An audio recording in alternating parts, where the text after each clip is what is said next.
Bismillah ar-Rahman ar-Rahim. In the name of Almighty Allah, the entirely merciful and the specially merciful. Dear viewers across the globe, I greet you with the greeting of peace. Assalamu alaikum wa rahmatullahi wa barakatuhu. May peace be with you. Ameen. Welcome to this episode. Welcome to Treasures from the Holy Quran. As I mention all the time, I remind myself and remind you, I'm quite sure that you are ready to take notes, so you have your pens and notebooks, so that because this is very important, so that you can follow up after the episode ends and you may get your complicated or difficult questions being answered by other scholars, because this is how you get extra benefit than others. Dear viewers, remember that every time we take one verse, sometimes it's short, sometimes it's long, but the focus is on one verse. It helps us. But before I do this, I'd like to remind you that there was a very small topic that I was covering in the previous episodes, that you would find that in this chapter, like you find in many other chapters, you can find that every line, perhaps it talks about something different. For example, one ayah may talk about the cattle, another one may talk about the colors in the creation of Allah. Some other verse would talk about the water, some others would talk about many other things, but all of them, what combines all of them is that all of these are the creation of Allah. Because we said that this entire thing that we live in can be divided into two things: the creator and the creation. We belong to the creation. He is the only one in that category. There's no other one with him. But we have millions and billions of these creatures, and humans are living, and all of us belong to this creation. The other point that I was referring to, that try to make special focus, extra focus at the end, at the ending or the closing words in each chapter, in each verse. Like as I mentioned before, when you look here, okay, لِقَوْمِ يُؤْمِنُونَ, for people who believe. لِقَوْمِ يَسْمَعُونَ, for people who pay attention. For people who, لِقَوْمِ يَعْقِلُونَ, for people who think. Next one, for people who reflect and think. All of the time, you would find it addresses your mental abilities, addresses you to think, because without thinking, you don't get the benefit that is needed. And this is a big difference between scholars and scientists, and all those are characterized by deep thinking. And I wish that you would be one of them, because this is where the benefit comes to you. Here, this is ayah number 69. It's a little bit lengthy one. It's a long ayah. 69 in the same chapter, chapter 16. As I said, this chapter is marvelous for trying to find or collect or combine a lot of ayat, a lot of treasures from it. And there are various kinds of treasures. Here, Allah subhanahu wa ta'ala tells us in these, it talks about the bees, B-E-E-S, the bee. Here, the ayah reads, أعوذ بالله من الشيطان الرجيم وأوحى ربك إلى النحل أن اتخذي وأوحى ربك إلى النحل أن اتخذي من الجبال بيوتا ومن الشجر ومما يعرشون. Next. ثم كلي من كل الثمرات فاسلكي سبل ربك ذللا يخرج من بطونها شراب مختلف ألوانه فيه شفاء للناس إن في ذلك لآية لقوم يتفكرون. It's a little bit long one, but because the two ayat are connected with each other, 68 and 69, so I didn't want to separate them. This can be translated as, and your Lord inspired the bees.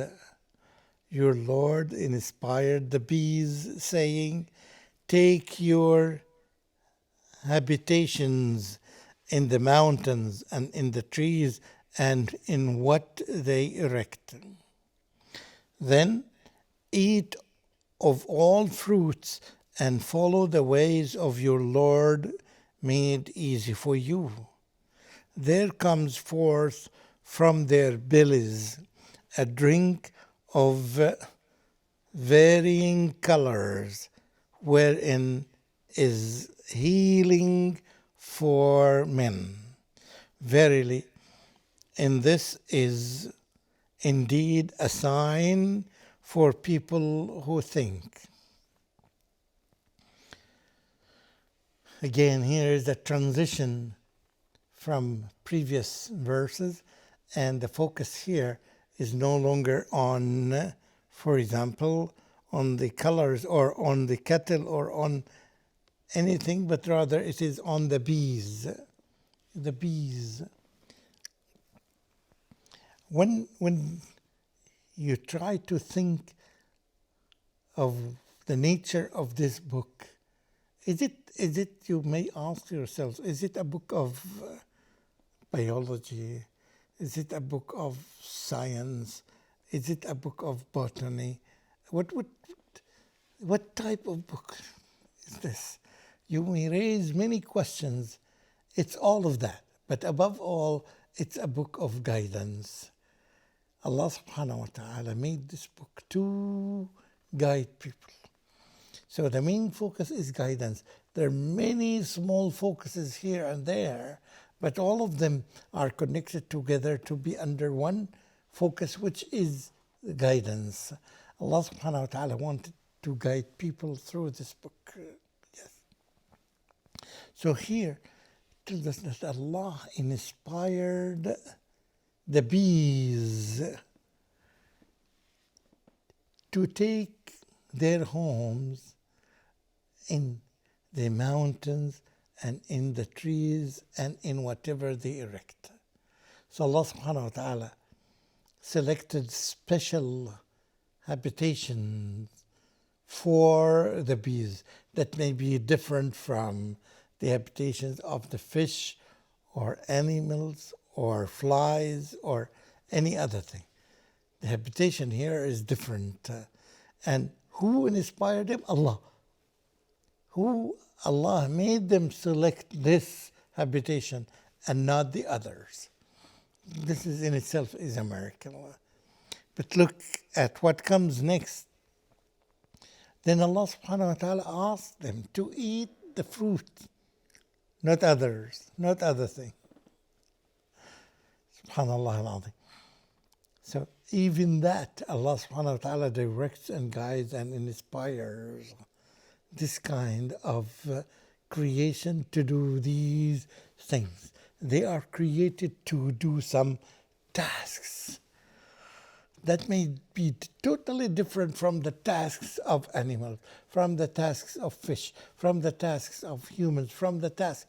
Each one category of this creation has something to do and to fulfill. There's something really beautiful when you see the creation from this perspective. You really smile and you find that there are not a lot of, alhamdulillah, ayat of Allah subhanahu wa ta'ala. And drink from these fruits that you and your bellies, your belly, the belly of the bees will produce a very beautiful, tasty, colorful drink. Honey, you know. Allah subhanahu wa ta'ala made them to eat from their bellies. I have never met a human being who does not like honey. Everyone in all cultures, you find that people love to share honey with each other. They love to eat honey. They love to use honey. But not only that, because of its taste and its color, beautiful colors, sometimes golden colors. Yeah, so beautiful. Even you cannot describe these colors by our words. Yet here, the essence of it, Allah subhanahu wa ta'ala says that فِيهِ شِفَاءٌ لِلنَّاسِ. This is a key word here, shifa'un. And this is, I referred you to do this act or this exercise in your study. Highlight the key words. So here, shifa, healing for humans. This, whatever comes from the bellies of these bees, is a kind of cure. Healing, it heals many kinds of disease. And this is common almost everywhere in the world. You'd find that people, now you find doctors, all of them at least talk about 10 types of diseases. It heals wounds, it heals some bacteria, it heals many kinds of diseases. It is فيه شفاء. Allah subhanahu wa ta'ala said this. Muhammad sallallahu alaihi wasallam is the one who told us, who informed, who reported this Quran to us, informed us of this kind of knowledge. How could a human being who lived 1440 years ago to get this kind of information?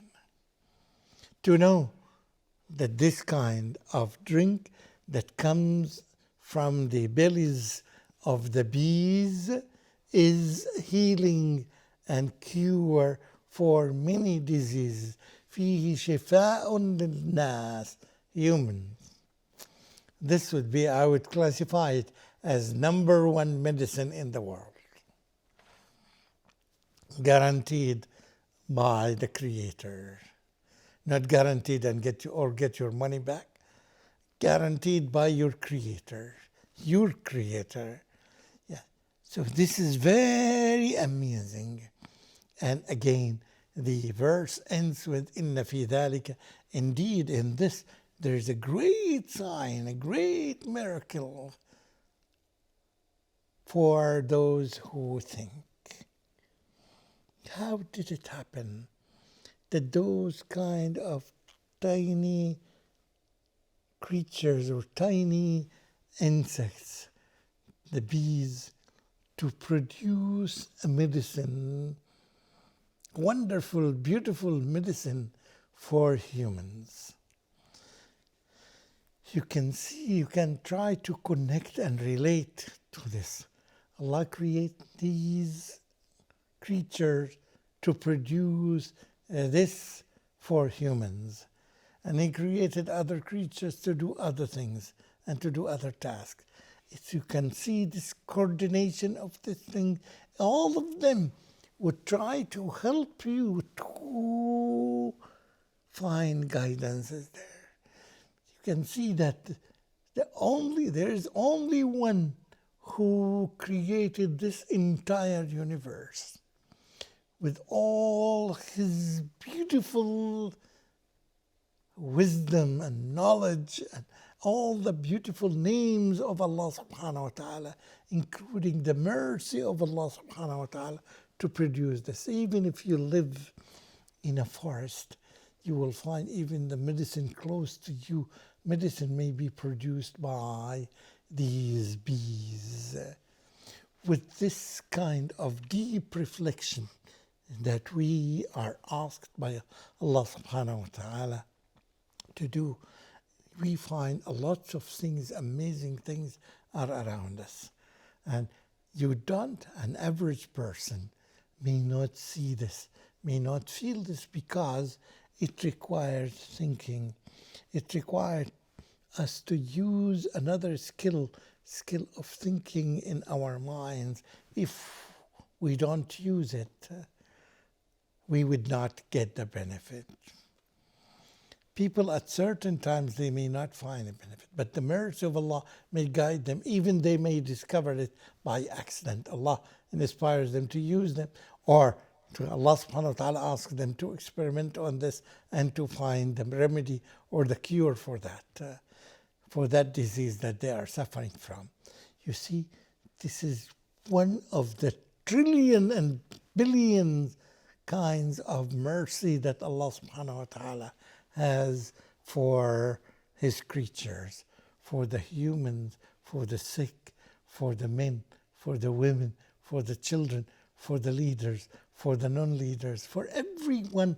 Allah subhanahu wa ta'ala exercises His mercy, and all this falls under the general and the comprehensive and the entire mercy of Allah subhanahu wa ta'ala that every creature enjoys in this world.